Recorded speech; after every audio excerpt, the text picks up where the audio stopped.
Hi, this is Mark Gibson with Green Thumb. Sean Rosen asked me to give you an update on what I did to my Nelfisk Alto 19 flood sucker.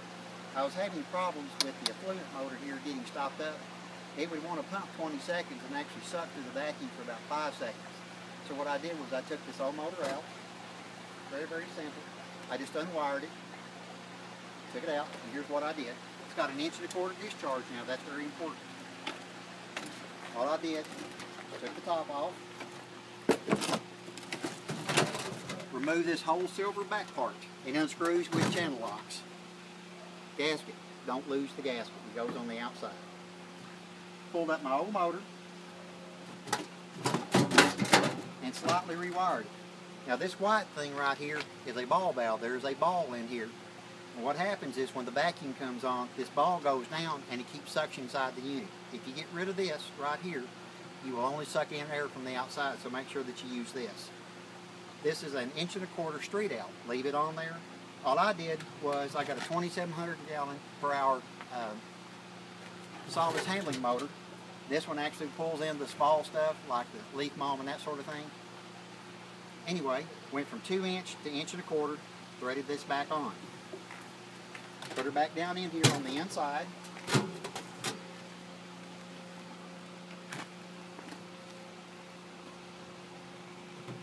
Screw this back on. Very, very simple.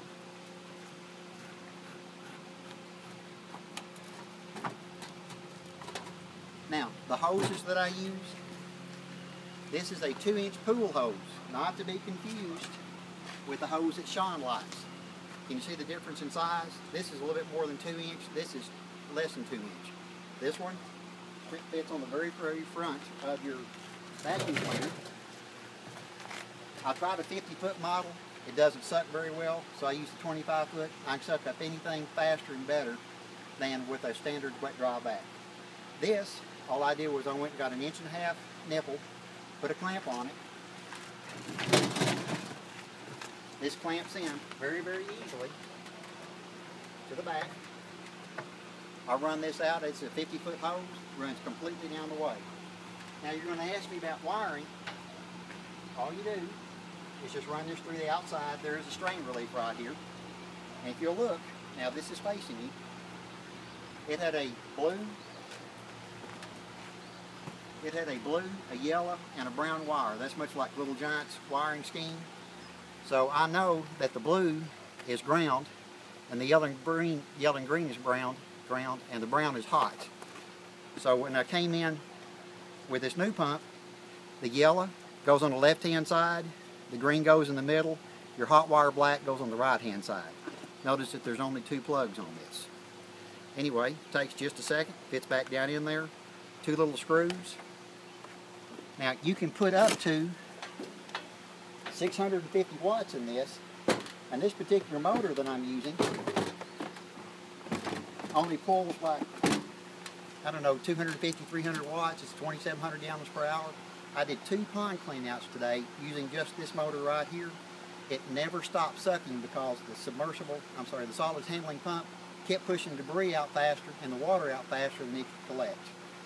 Anyway, it's a great way to do it. It takes you probably 30 minutes, maybe $200 or $300 motor, and this thing will never stop.